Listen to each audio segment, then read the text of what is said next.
¿Qué tal amigas? ¿Qué tal amigos? Qué gusto saludarles nuevamente aquí en Análisis con su servidor Eduardo Andrade, en el canal que tiene el mejor auditorio de YouTube, que sigue subiendo en número de suscriptores. Se los agradezco mucho.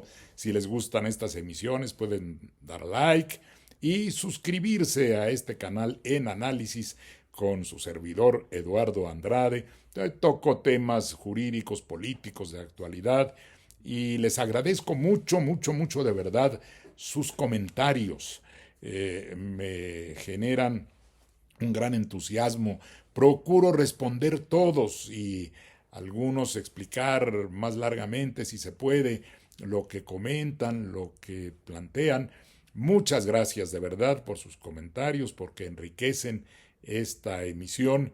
Y además quiero decirles que el día de hoy he estado o he tratado en los días anteriores de responder a muchas inquietudes y preguntas que han formulado suscriptores y personas que han visto los programas anteriores, diciéndome que por qué no toco la reforma electoral, que ya hay que hablar de la reforma electoral. Me gustaría muchísimo hacerlo ampliamente, pero no ha salido todavía la iniciativa formalmente. La presidenta ha adelantado algunos elementos, pero realmente no conocemos en detalle la iniciativa. Ayer se suponía que ya se iba a presentar, al final siempre no se presentó, se dijo que va a continuar el día de hoy, que hoy es martes 3 de marzo, a lo mejor se presenta. Mi opinión es que quizá hubiera sido mejor que sí madurara bien toda la iniciativa y no tener estos momentos de incertidumbre, porque aunque la presidenta ha dicho que hay elementos que ella no quiere cambiar porque es su convicción, el hecho es que se está alargando la negociación y que eso aumenta la percepción de que hay diferencias al interior de la propia coalición gobernante, que es una percepción justificada por declaraciones y algunas publicaciones que se han hecho, comunicados como el del PT. En fin, no parece lo más adecuado políticamente que esto siga creciendo a nivel de una coalición gubernamental, a no ser que existan algunas otras razones que no conozco y que habría que ver cómo se desenvuelve finalmente el tema y la presentación de la iniciativa. Eso tendrá que analizarse y lo haré. Pero quiero adelantar algo, porque ya hay aspectos que se conocen y que forman parte de temas constitucionales esenciales. Y aprovecho la ocasión para que aquí les presento, ya se les había presentado en otra emisión, mi constitución comentada, totalmente actualizada. Todavía no se han hecho estas reformas, así es que hasta la última reforma que se introdujo el año pasado está en mi Constitución Política de los Estados Unidos Mexicanos, comentada por su servidor Eduardo Andrade Sánchez. Está en editorial Dicaya, y Dicaya es la editorial. Pueden entrar a su página web y obtenerla. Y les comento esto porque el tema que quiero tratar es el de la conformación del Senado de la República, que ha anunciado la presidenta, que es algo que seguramente vendrá en la iniciativa de reforma, que se supriman los llamados senadores de lista o senadores plurinominales. Y la verdad yo creo que tiene razón, y no es que lo crea ahora, desde la publicación, esa lo tengo por ahí, no se los presentaré porque ya es una antigua edición de mi Derecho Constitucional de Oxford University Press, que fue, esta fue de 2008, muchas gracias, es esta, pero esta ya está muy desactualizada, fue de 2008 bajo el signo de Oxford University Press, pero ahí hago una referencia muy amplia a que no había argumentos sólidos para los senadores de lista, que había sí una necesidad política para tratar de sacar una reforma por consenso. Yo era senador de la República entonces, e internamente hice resistencia tanto que presenté un proyecto, no me detendré mucho, pero fíjense, es complejo, ¿no? Era una tabla bastante compleja, pero accesible, que significaba poder hacer simultáneamente compatibles la representación proporcional, según el voto de los partidos, y la paridad de la representación de las entidades federativas. Y este es un elemento central que se rompió cuando se introdujeron estos senadores de lista. Pensemos muy brevemente en la historia del Senado. Se vincula al bicameralismo que venía desde la Inglaterra del siglo prácticamente XIII, XIV. Pero ese bicameralismo fue tomado, o sea, la formación de dos cámaras representativas, fue tomado por los estadounidenses cuando configuraron su sistema federal, pero lo adaptaron y dijeron, bueno, en vez de una cámara de los nobles, como es la Cámara de los Lores en Inglaterra, que haya una cámara que represente en igualdad de condiciones a los estados que se estaban integrando. ¿Y por qué razón? Porque había estados grandes y estados pequeños, y los estados pequeños decían, oigan, como los grandes van a tener más diputados porque tienen más población, nos van a avasallar a los pequeños. Entonces, si una federación va a funcionar bien, tiene que considerar que cada estado, ahí eran estados, originalmente las primeras 13 colonias que se convirtieron en estados, que cada estado tenga el mismo número de representantes. Ellos lo fijaron en 2. A nosotros, a los mexicanos, nos sirvió cuando en 1824 estábamos elaborando nuestra primera constitución. Había un pleitazo, como siempre, entre dos corrientes. Los conservadores, que no les gustaba el sistema federal, querían un sistema centralista, mantener la posición como se tenía en la Nueva España y tener el control total centralizado.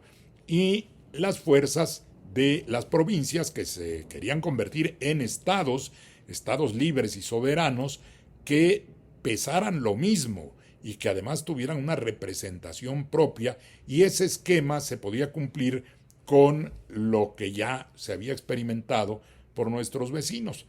México tomó en 1824 dos modelos, el modelo de la Constitución estadounidense de 1789 y el de la Constitución de Cádiz española de 1812. Tomó insumos de las dos. En el caso del Senado, al decidirse que seríamos una república federal, se decidió también que tuviéramos una representación igualitaria, paritaria de los estados. 2 senadores por cada estado. Y se hacía entonces el procedimiento de que el senador no era electo popularmente, era designado por los gobiernos, por las legislaturas propiamente, de los estados que formaban la federación. Eran como delegados de los estados.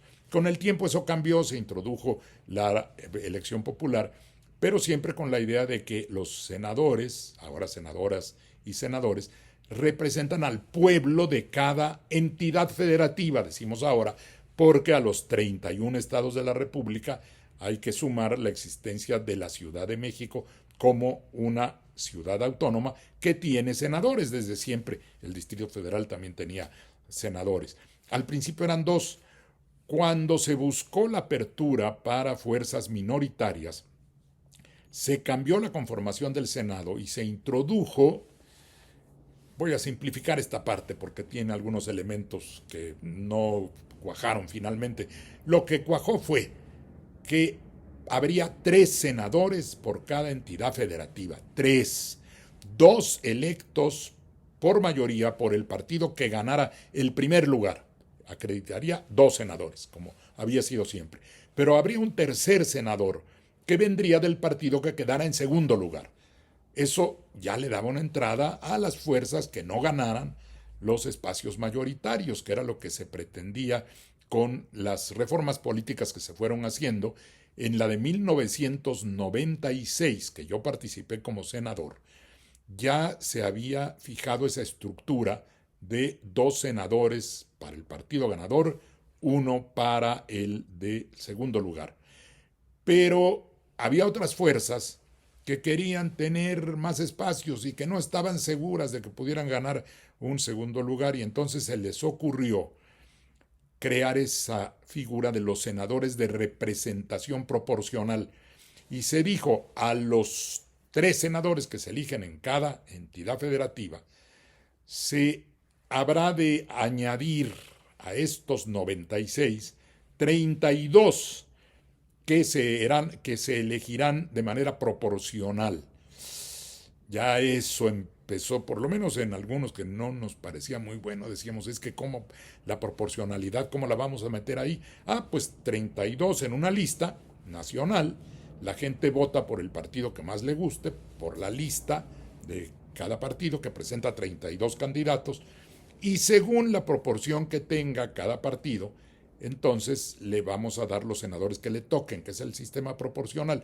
¿Qué quiere decir? Que si hay disponibles 32 lugares, vamos a decir que un partido saca 25% de los votos, pues le toca el 25% de esos 32 lugares. ¿Cuántos son? 8 lugares. A ver, a ti, partido que tuviste 25% de los votos, te damos proporcionalmente el 25% de los lugares, que son 8. ¿Y cuáles 8? Pues los 8 primeros que pusiste en tu lista. Y el problema es que entonces ya eso no se vincula con las entidades federativas. ¿Quiénes iban a ir en esos lugares de la lista? Pues según de donde provinieran.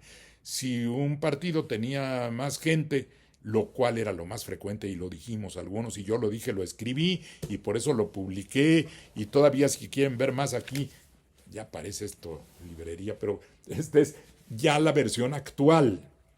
Esta todavía le falta actualizarse un poquitito porque salió en 2022, pero para efectos del Senado es perfectamente válida.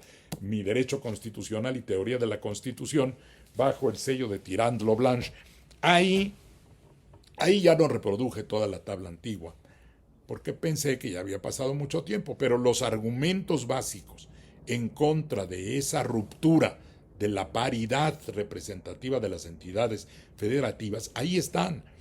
Porque lo que ha pasado, y era lógico, iban a predominar las directivas de los partidos, que tienen su sede en la Ciudad de México, y que muchos son originarios de la Ciudad de México. Tan es así que actualmente la Ciudad de México tiene 11 personas originarias de la capital como senadoras. Y hay estados, Campeche tiene 6, el Estado de México tiene 6, Sonora tiene 6. Hay una diversidad de número de senadores provenientes de las entidades federativas. ¿Por qué? Porque han pesado más las directivas de los partidos, el peso político enorme de la Ciudad de México, o la influencia que pueden tener determinados políticos que están ubicados en las cercanías de las cúpulas partidistas, de algunos políticos con esa influencia, pueden meter más personas de sus entidades federativas. Eso, en vez de ser proporcional, ha roto la proporcionalidad. Es desproporcionado que haya 11 personas originarias de la Ciudad de México como senadores y senadoras, y mi estado de Veracruz, que ha decaído en la fuerza política, solo tiene 3. Y entonces los estados con menos capacidad se quedaron con 3, que es lo que originalmente debió ser. Y ahora yo creo que esa ruptura de la representación igualitaria, que es la esencia de la estructura histórica del federalismo, debe recuperarse. Está bien que haya lugares para partidos que no alcanzan la mayoría, que se garantice un grado de pluralidad en el Senado, pero está garantizado con el senador que se llama de primera minoría.